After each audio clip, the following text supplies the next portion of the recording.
Hi there, everybody. It's Show 2.0. I'm joined with Peter Logan over here, and I'm Chris Gassler, and we just got done watching Repo Man from, what was it? Repo Man. Oh, Repo Man, my bad. That's okay. I fudged the title right in the beginning. That's but it's there was so many Repo Men, or There were. yeah, there was three movies that I was thinking of when you first told me about this. Yeah, there's another movie called Repo Man that I think you were thinking of, which is I think I've shown you it before. This is why you're probably thinking of it. Yeah, that Oregon harvesting movie, that was a good one. But Yeah, this, it's a guilty pleasure of mine, but yeah. but this one's actually good. Yeah. This one's a 1984 film. It's on the Criterion Collection. I have the case. You can see it right here. I'm just gonna put a picture of it. It is a dope case. I really like the opening and everything. I think that was probably the same image, right? Yeah, the image. Well, the image from the front is kind of like a mock-up of the opening credits, which are these green outlines of Los Angeles streets, which is really dope. Yeah. And that's how the movie opens up, and it's in summary, it's kind of this tale about Emilio Estevez as Otto. He's the main protagonist, and he's kind of a punk to start out with. And it's a very punky movie, very anarchistic and rebellious, and it definitely brings those vibes throughout the whole movie. A lot of imagery throughout, like on the people with clothes, on graffiti on the walls. Yeah. Just a lot of like implied, like all like these punks with the haircuts and everything. It really fit that look. It was great. They really stayed true to that like punk 80s mohawk LA. look. Yeah. With the little like all the piercings everywhere. It was a cool. I don't know. Would you call it a timepiece? So if it's like in one particular, it's like set in one. Yeah, I would call it that. It kind of like the movie is kind of a cult classic for its portrayal of that kind of like time capsule of this 80s punkish look, and just being this. It's a really fun movie. I don't know. It was really fun. Like we'll get into it later, but like some of the characters and stuff, like they kind of stay a little bit of the same to me throughout. But I thought that just like how the story moves along and you see everything happening in the world, like it's just done in a way that's really cool. Yeah, like it builds up to the final moments where it really ramps up the action in the end. But it's just like fun throughout. Like this is just like you watch it and it's kind of like a movie, you know, like any major movie that you just like, you love any beat of it, you know, like you could take a certain scene. Yeah. Like maybe they're like when the first time they're in the repo center and stuff, like there's great moments wherever you look in this film. You know, it's just like it's chock full of all like this great like content all like throughout. Yeah, the dialogue's really funny. It's like there's just a lot of great moments in it that I can remember. Do you think they give a damn about their bills in Russia? I said, do you think they give a damn about their bills in Russia? They don't pay bills in Russia. It's all free. Oh, free? Free my ass. What are you, fucking commie? Huh? No, I ain't no commie. Well, you better not be. I don't want no commies in my car. No Christians either. Something about it too, the colors really stood out to me, where it just like had like a lot of like pop imagery almost, and like just things going around in the environments were really cool to me too. Yeah, a lot of dark streets and city lights. It's really interesting. We'll go a little bit through what the movie's about, actually. It's about Emilio Estevez playing Otto. He is a young repo man to be. He's kind of starts out as like a punk with no job. Well, he loses his job because he says fuck you to his boss. Yeah. Fuck you. He starts out in like some supermarket stacking cans with his, I guess, a brother or friend? It's his friend. Okay, yeah, I couldn't tell. This Napoleon-esque looking guy. Yeah. He's like a Napoleon 2. He's the beta version of Napoleon Dynamite. I don't know, like the pre-version. Yeah, a lot of people say that too. Yeah, I could definitely see like that's like like just the perm or whatever the look was, the curly hair, and I think he had the glasses, the face. It was all kind of like he was almost Napoleon. He was just that far off. I don't know. Yeah. And they're working at a supermarket, and he says fuck you to his boss. Fuck you. And he quits. And that's kind of where we start off the movie, and then he gets unsuspectingly pulled into the world of Repo Man by Bud. It's played by Harry Dean Stanton, who's passed away a couple years ago. Oh, and he's most known from Alien. He's like the first guy that dies in Alien. Oh, for real? Yeah.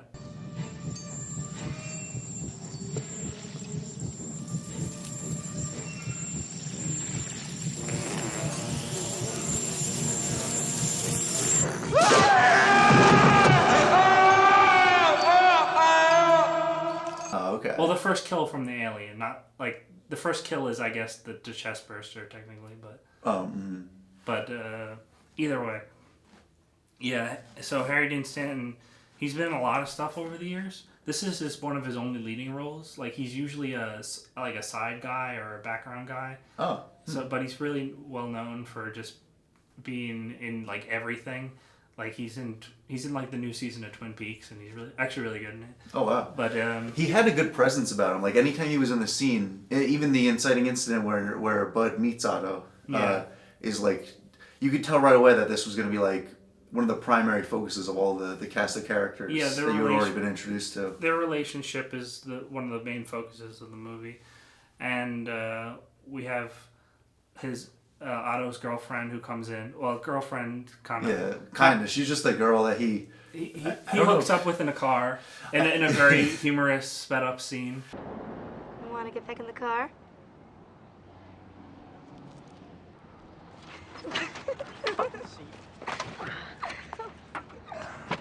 Yeah. She looked... So the weird thing about this actress to me was she was like... I don't know how old she was supposed to be in the movie, but... I think she was supposed to be the same age as Otto, who's said to be 21. Really? Okay. Because she looked like she was like 6. It was like a very... She really looked like the girl from Flintstones, you know, like the little baby. Pebbles? Yeah, Pebbles, but like a couple years older, you know? Like she looked like she was like right out of the cave era. I don't know, something about that hair. It might just be the 80s hairdo, but... Yeah, you might just be thinking of that. But... Immediately I was like, oh, Flintstones, yeah. That's your immediate thought. I was like, I knew her. I know her from the Flintstones. Where do I know her from? Yeah, no. But, so she has the girlfriend, or Otto has the girlfriend that he's not exactly the most loyal to. He kind of he wants to hook up and that's about it. Yeah, but he's not the most. He's a punk. He's not the most reliable character. You know. Yeah. But he gets pulled into the world of repo and while he's learning about the ropes of repoing cars, there's also some sort of nefarious plot going on to get this Chevy Malibu, or what was it? Was that right? Yeah, I think it was a Chevy Malibu because, I guess the first scene of the movie is actually of the car, no? Where the opening scene is the car. The car gets pulled over by a cop. He opens it up, and in a very funny visual effect, he turns into a skeleton. Yeah, the car has some sort of weird properties to it. Right away, like as soon as I saw that, I was like, "Oh, this is gonna be a good one." Yeah, it really sets you up because you know in the back of your head there's something supernatural or sci-fi going on here, and you never really quite learn what's going on. Which I like, for sure. Like I think that they had the perfect build up where they got me interested right away, and I was invested throughout. And then they supplied enough through the story where midway through I kind of even forgot about the car because I was so caught up in these characters where I was like, these guys are actually like pretty interesting in their whole deal they have where they're going and getting like these cars that need to be taken into like the pound or whatever. Yeah, to be repossessed. Yeah. But yeah, the characters are definitely a highlight of the film. They're funny. They're heartfelt. Mm-hmm. They got a lot of stuff going on, and we got the Repo Man. Mm-hmm. We got the Rodriguez brothers, who are the dreaded enemy of the Repo Man. Yeah, they're the opposing Repo gang, I guess. If you can call it a gang, it's more like a... Well, they have the most repo cars on out of the. They have the most cars to be repossessed. Yeah, is what they say. So they're like their mortal enemies. Yeah, basically. And they have a couple standoffs. But yeah. Yeah. So we're introduced to this world and all these characters, and then they all coalesce around this Chevy Malibu, and which is full of something in the trunk. We don't know what it is. They mention aliens. They mention neutron bomb. They mention radiation, something radioactive. So we don't know quite what's in the trunk. The only thing we get is a little photo, right? Well, she has a photo of the aliens, which he says looks like sausages. Yeah. We can't really see much what's in this photo. It just looks like nonsense. But it does look like sausages. It probably just was sausages. That would be great if they just just sausages. Yeah. Alien-ish. Yeah, the girl says she has proof of aliens, and that's what's in the trunk, quote unquote. But we don't know because by the time we find out, the car flies away. Okay, so throughout the whole movie, that was the last thing I thought was gonna happen. If we're getting to like to the end scene, Yeah. like, so spoilers, guys, spoilers, because you won't know, from just that one line, like what leads up to that. But from this point on, I guess spoilers. Yeah. The ending is bonkers insane, but I loved it. Yeah. So throughout the movie, it's mentioned, or it's told to Otto that the life of a repo man is intense. See, an ordinary person spends his life avoiding tense situations. Repo Man spends his life getting into tense situations. Yes. And there's a great line at the end where they're just flying in the radioactive car, him and Miller, and they're just like, and he's like, "This is intense." This is intense. Life of a repo man is always intense. The life of Repo Man is always intense. And they like fly around the screen right before it ends. Yeah. It was like, that was a great, like, just funny scene, and I don't know if it was intended to be. I think it was intended to be like funny because the effect is really not that great. Like of the car flying, like you could tell it's just like a low angle of him looking out the car, and there's like sped up footage of like some sort of flyover of LA or something like that. Yeah. And but it's really memorable. I love the effect of the car glowing, and I'm not sure how they did that, but because it's not computers, they didn't have those yet. So if you look at the car, there is like this marking where I thought maybe it could be like some sort of paint that they then and like whatever process they had could enhance the colors and brighten it, like around the actors. I'll have to look it up if there's information on it, but I don't know. But it's a really interesting effect the way they made the car glow, and I just love that it just floats away at the end, and they fly out into the city, and that's how it ends. So that wasn't what I told you already, but that wasn't what I was expecting to happen. What were you expecting? Well, Miller and Otto have a conversation about midway through the movie, I'd say, where it's kind of like mentioned that Miller knows a little bit about UFOs, or he has his theories, and he's describing it to Otto, and being that they show that there was aliens and aliens have been mentioned, I was like, oh, that they're gonna go and time travel, because Miller mentions how the UFOs are actually time machines, and he's explaining like his theory on time travel to Otto. Well, the way I see it, it's exactly the same. There ain't no difference between a flying saucer and a time machine. And that just doesn't have any payoff. No. And I was like, oh, okay. It's just a memorable conversation. Like, you do remember it, like the conversation. Oh, yeah, for sure. Yeah, but it's not supposed to be. I guess it's not literally a time machine, as you. I'm so used to to movies nowadays, just like whatever they set up is what you're gonna get. Like maybe you'll have one like subverted expectation, maybe like two if you have like a Shyamalan twist or something, Yeah. But like typically, like when you put something in a movie, you're used to seeing it paid off, and I'd like seeing something not pay off for once. Well, you remind me of, because I just watched Godzilla vs. Kong, and some people say things in that movie. It's like, how do you know that? And then like it just happens to be true.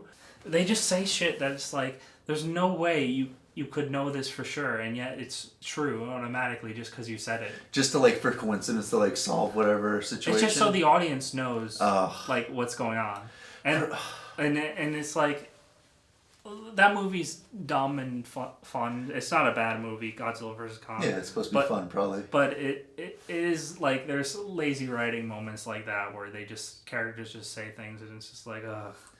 But that doesn't really apply to Repo Man, because the character dialogue is actually well written in this movie. It was really nice. What I would like to see is more movies like the last film we reviewed, Blood Simple. Yeah. Just like where you don't need to. That was the perfect. Like, I love how. I mean, not, like, I know we're on Repo Man, but just that's okay. Since we're on the tangent, just like when you have a character and they don't need to explain everything, I feel like is the complete opposite of where we are now in cinema. Yeah, a lot of modern movies they seem to forget that the audience can think. Yeah. sometimes, or that you don't really need to know everything that's going on, like 100%. Yeah, they'll always have a character come in behind Wonder Woman and be like, "Why is she holding the whip though?" Even though like if you probably know if you're watching a Wonder Woman movie or something. Yeah, and someone else will be like, "It's the source of her power." Yeah, and then, like, the background it's the source of her powers. And it's like, can oh, cut out that oh, it's like, exposition oh, and the whip is the source of her powers. Now I understand. It's like, no. There's some characters that are.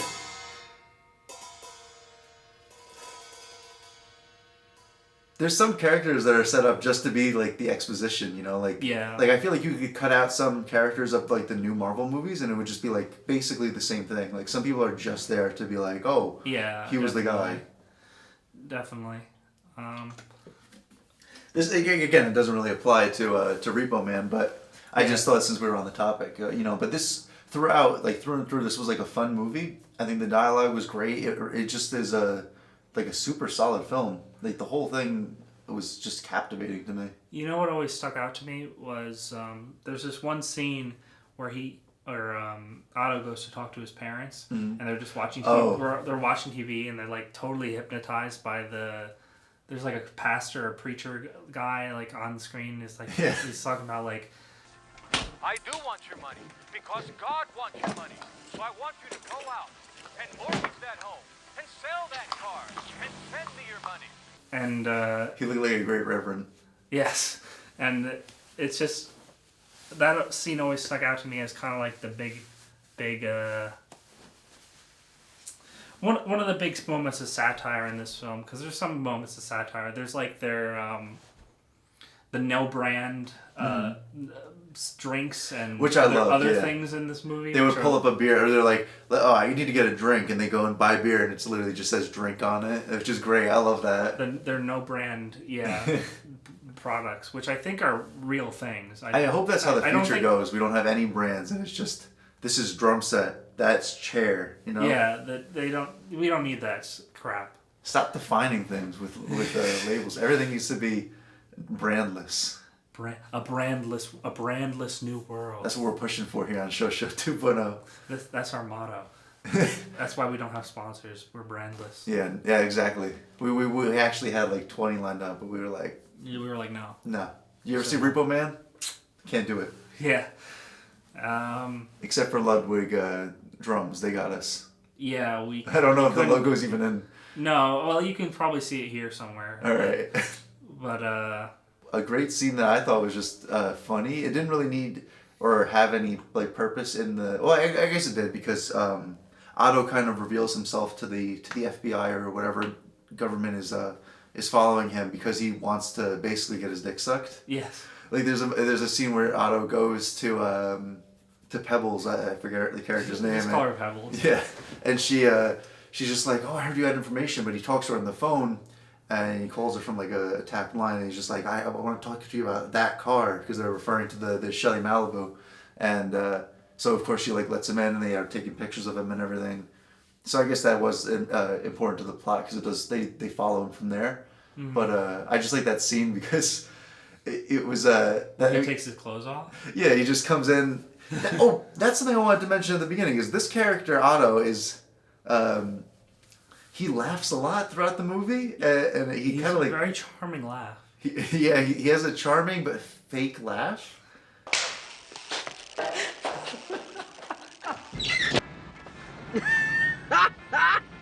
Yeah, which is hard. Like you don't normally have those two intertwined. It's like usually when you have like this like fake weird laugh that you're like putting on, it comes off as disingenuous. But he was actually very charming with it in a way. Yeah, I think so too. I mean, he is Martin Sheen's son.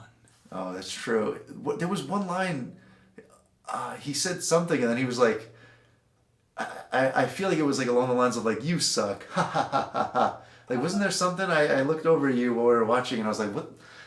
I repeated it just because the line stuck out to me. I'll have to search for it. Oh man, I don't know if you could find it. Just imagine the scene where Otto said that. I can't. There was a lot of good moments, but yeah, that one stuck out to me where he was just laughing at himself. I enjoy a good character. Yeah, self laugh. Who enjoys himself? A character who enjoys himself. Yeah. Yeah. The one thing I will say is I didn't expect for the man with the one The glass one dark missing. glass. Yes, he's The the initial crazy, guy driving the Shelly Malibu. the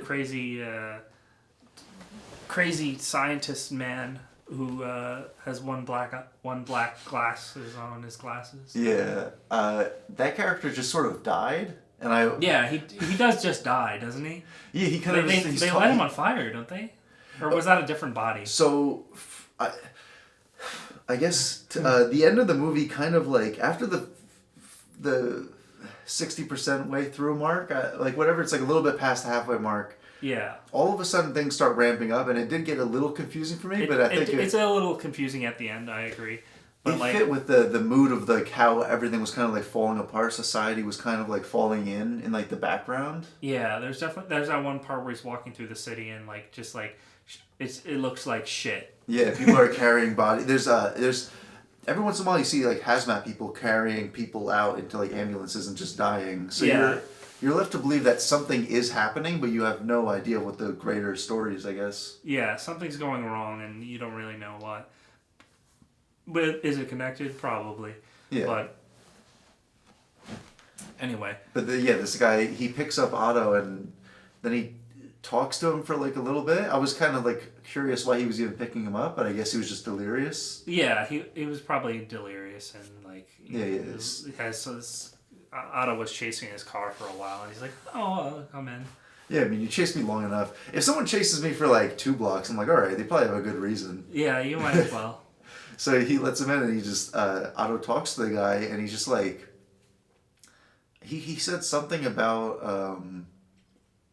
I don't even remember. He was talking like nonsense almost. He was talking about the neutron bomb and he was talking about radiation and how he had a lobotomy. Oh yeah, yeah. And then he knew someone else that had a routine lobotomy because something you know, a little minor procedure he had to get done. Of course. But yeah, he just dies. He does just die. That Which again reminds me of Godzilla vs. Kong, because where characters, the villains just die like randomly and really fast. Oh no. But which is funny in that movie, but Just abrupt deaths. Yes, I think they're funny in any movie, really. Yeah, I mean, just a death you're not expecting can just really catch you off guard and make you laugh sometimes. Like, I think I did chuckle a little bit when the guy died. Not that I was like, it was like deserved or anything. I was just like, what? I was like, what? Yeah. Like a bad death is funny. I think even in real life, like the news will mock people that get stomped by vending machines. Yeah. It's hard not to, I mean, not that it's hard for me, but it seems like the news has a hard time not laughing sometimes at that. Yeah. There's a couple clips where people are just like, recently in the news, someone was crushed by a vending machine. You know, yeah, they cover the papers over their mouth. Yeah. There was some dark humor like that though in this, where they were just like, oh, dead bodies. We didn't even mention his Otto's former friends who were just doing crime, as they put it. Yeah, doing crime. You know, shooting people, looting, robbing places, stealing cars. A lot of car steal, a lot of crime throughout this whole movie. Crime is a theme, definitely. Yeah. And I like how like when they're just like bored, they're like, oh, let's go commit crime. Come on. Like, why are we doing that? There was actually another character death. One of Otto's friends dies later in the movie, and it's kind of like a nonchalant death almost. Like he's just where he's in the hospital, or do you mean Archie? Archie, the one who gets shot in the chest, and he's just that guy. No, that's not Archie. That's I don't remember the character's name. There's a friend who comes back and he gets shot in the shootout. Well, he cheats on Otto's girlfriend or just someone he hooked up with at a party in the beginning, and then you kind of see him committing crimes throughout, and then like towards the end he gets shot in the chest, and as he's like dying, bleeding out, he's like, I blame society. Society made me what I am. That's bullshit. You know, I think it was society's fault that I ended up this way. And he's like, no, you're an idiot. Shut up. You're just a dumbass or something. Yeah. That was pretty great. That was a good scene. And he's like, yeah, you're right. And he just puts his head down or something. Yeah. He says, but still. You're a white suburban punk, just like me. but it still hurts. That's a great cap for that character. Yeah. He didn't care about his friend who also had died from trunk vision. I don't know what you would call that death. Just being disintegrated by the trunk. Yeah, the contents of the trunk. But yeah, see a lot of great characters, a lot of great moments. A lot of great movies, a lot of great characters in this movie, a lot of great guys watching this movie. And I don't know what that voice was. Me neither. Guys, if you want to watch a great film, check out friggin' Repo Man. Is it Repo Man? Yeah, Repo Man. Because I kept saying Repo Man, so maybe that's the confusion with that other Oregon harvesting one. Yeah, that movie's disgusting. Bad. No, I mean it's just gross. The Oregon harvesting one? Yeah. We might have to see it again because I don't quite remember it, but I like the concept. I guess I would have to give Repo Man, I would give it like a solid like 4.5. I really liked it a lot. Yeah, I'd agree. 4.5 out of 5 for me too. It's one of my favorite cult classic movies that I've seen it a few times now, but I think that one was my favorite viewing. Yeah, that was my first time watching and I really enjoyed it. Probably it's not going to be my last, So check it out, guys. Check it out.